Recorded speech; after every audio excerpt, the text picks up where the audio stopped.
1970년 2월 2일 몬타나에 있는 공군기지에 와 있어요. 오늘 제70일 전투 요격기가 출격 훈련식을 가질 계획이에요. 4명의 조종사가 제트기에 탑승해 이륙해요. 잠시 후 조종사 중 한 명이 실수로 제동 낙하산을 작동시킵니다. 비행기에서 직물돔이 튀어나왔어요. 거기에 공기가 차 항공기의 비행을 방해해요. 조종사는 착륙해야 해요. 나머지 3명의 조종사들은 훈련을 계속해요. 그들은 지정된 장소에 도착해 공중전 시뮬레이션을 시작해요. 모든 조종사는 그 분야의 전문가예요. 이들은 비슷한 훈련을 여러 번 받았어요. 하지만 오늘 놀라운 일이 일어날 거예요. 한 비행기 조종사인 커티스 소령은 2대의 다른 비행기와 싸워야 해요. 소령의 상대 중 한 명은 파우스트 대위였어요. 2 비행기가 목표물을 쫓고 있어요. 커티스 소령은 제트기를 돌려서 위로 향하게 했어요.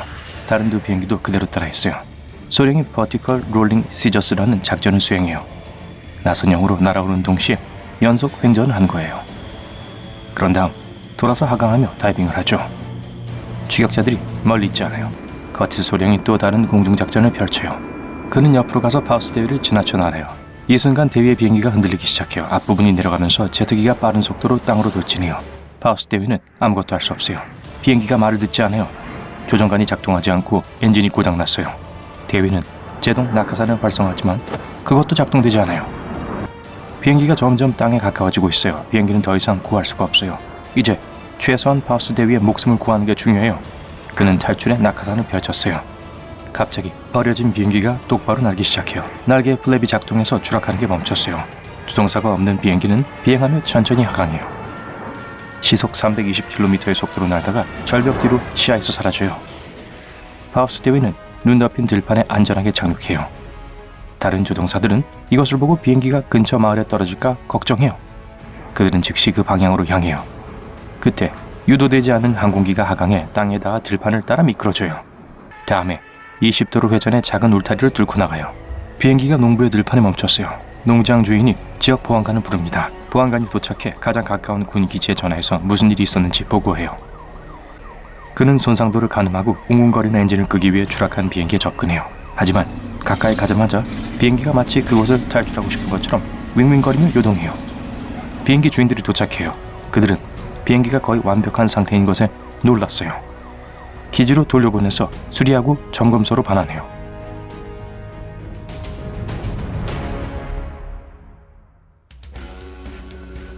(2016년) 벨기에에서 기관사 없이 열차가 달리고 있었어요. 그날 2 기차역에 있던 사람들은 기차가 자신들 사이로 천천히 움직이는 걸 봤어요. 정지도, 브레이크도 또는 가속도 하지 않았죠. 그냥 천천히 앞으로 나아가고 있어요. 승객들은 기관사와 연락하거나 차량에서 내릴 수 없었는데 왜냐하면 아무도 열차를 통제하고 있지 않았거든요. 공포심이 고조되고 있었죠. 사람들은 기관사가 없는 유령 열차가 나타났다고 말하기 시작했죠. 하지만 진실은 그렇게 미스터리하지 않은 걸로 드러났어요. 운전자가 뭔가 고장난 걸 알아챘을 때 빈 객차는 시간표에 따라 역을 떠나고 있었어요. 그는 열차를 세우고 무슨 일이 일어났는지 보려고 객실에서 나왔죠. 하지만 어떤 이유에서인지 열차가 저절로 다시 출발했고 기관사는 그 위로 뛰어오를 시간이 없었죠. 다행히 모든 게 잘 끝났어요. 기관사는 모든 동료들에게 폭주 열차에 대해 경고했어요. 모두들 기차역에서 대피했어요. 그러고 나서 어느 역에서 한 용감한 운전자가 이동 중인 객실로 뛰어들어 주인 없는 기차를 멈춰 세웠죠. 유령 기차 이야기가 나와서 말인데 영국에서 그런 거 볼 수 있어요. 이 기차들은 오랫동안 버려져 있던 철도역을 통과해요. 만약 그 기차를 타면 아마 여러분이 유일한 승객일 거예요. 당국은 이 열차가 국가의 경제적으로 이득이기 때문에 운행하도록 허용하고 있어요. 유령 열차의 노선을 취소하려면 엄청난 관료적인 절차를 받아야 하고 굉장한 돈을 더 써야 해요. 그래서 열차들은 그렇게 홀로 전국 방방곡곡을 다녀요.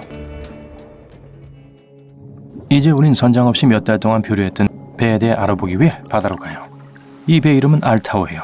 2017년에 새 주인이 구입했고 탄자니아 국기를 달았었죠. 거의 모든 화물선에는 AIS, 자동 선박 식별 장치가 있어요. 이건 GS의 원리에 따라 작동하는 내비게이션 시스템이에요. 모든 선박에는 AIS가 있어서 바다에서 배의 움직임을 추적할 수 있어요. 이 기능이 알타호에선 비활성화됐어요. 배는 위성의 눈에서 사라졌다가 여러 번 다시 나타났어요. 2017년 이 배는 그리스 항구 도시들을 항해했어요. 알타호는 그리스의 다른 지역에 있는 3개의 마을에 12번 멈췄어요. 그러곤 AIS 신호가 사라졌죠. 10달 후 알타호는 다시 아프리카 북쪽 해안에 나타났어요. 2018년 9월에 이 배는 아이티로 향하고 있어요. 이 여행 중에 배 엔진이 고장났죠. 가장 가까운 해안은 멀리 있었어요. 배는 표류하기 시작했어요. 며칠이 지났어요. 선원들은 배를 수리할 수 없었고 식량은 거의 바닥이 났어요. 배가 부서진 곳에 강한 허리케인이 접근하면서 상황은 점점 악화되고 있었어요. 다행히 구조보트가 선원들에게 갔어요. 이들은 허리케인이 강타하기 직전에 모두 대피했어요. 알타호는 바다에 표류하며 남았죠. 잠시 후 다른 배가 알타호를 가야나 해안으로 예인하러 왔는데 뭔가가 잘못됐어요. 누군가가 알타호를 훔친 것이었죠. 누가 왜 그랬는진 알려지지 않았어요. 그러고 나서 거의 1년이 지났죠. 대서양 해역에서 영국 해군 함선이 표류 중인 알타호를 발견했어요. 아무도 타고 있지 않았죠. 아무도 조종하고 있지 않았어요. 그러곤 거의 6개월 후 아일랜드의 작은 마을의 한 주민이 해안에서 버려진 배를 봤어요. 어찌하여 알타호는 대서양을 가로질러 아일랜드 해안으로 밀려올 수 있었던 거죠. 아일랜드 당국은 아무도 그 배를 못 본 것이 기적이라고 해요. 배는 폭풍우를 견디며 먼 거리를 차분히 항해했어요. 그들은 선주의 신원을 밝히기 위해 조사에 착수했어요. 알타호를 견인할 책임이 있는 사람을 찾는 건 중요했죠. 하지만 그렇게 하는 게 매우 어려웠어요. 주인은 끝내 찾지 못했어요.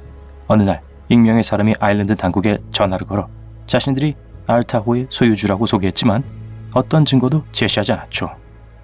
하지만 대양을 따라 가장 오래 표류한 선박에 대한 기록은 SS 베이치모호가 차지했어요.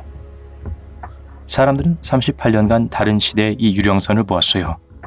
이건 캐나다 무역회사가 소유한 상선이었어요. 1931년 배는 알래스카 해안의 얼음에 막혔어요. 강한 눈보라가 시작되었죠. 승무원들은 악천후가 끝나길 일주일 동안 기다렸지만 폭풍은 더욱 거세지기만 했어요. 어느 날 폭풍이 조금 가라앉았을 때 승무원 중 일부가 가장 인근의 마을로 갔어요. 나머지 선원과 선장은 배 근처에 캠프를 설치했어요. 폭풍은 오랫동안 멈춰있지 않았어요.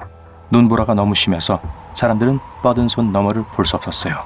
드디어 폭풍이 끝났을 때 선장은 배를 찾으러 갔지만 실패했어요. 그는 배가 눈이 오는 동안 가라앉았다고 결론 지었죠. 일주일 후 배는 유실된 곳 근처에서 표류 중인 채로 발견되었어요. 선체는 아주 심하게 손상되었고 그 배로 항해하는 건 안전하지 않았죠. 선장은 배를 버리기로 결정했어요. 하지만 배는 가라앉지 않았어요. 다음 38년 동안 알래스카 해안을 따라 여러 곳에서 표류하는 게 목격되었죠. 사람들이 마지막으로 얼음 속에 갇힌 그 얼어붙은 배를 본 건 1969년이었어요. 2006년 SS 베이치모호를 찾기 위한 특별 프로젝트가 만들어졌어요. 하지만 지금까지 아무것도 찾지 못했어요. 배의 운명은 아직 알려지지 않았어요. 아마도 주크치해 해저에서 평화를 찾은 것 같아요.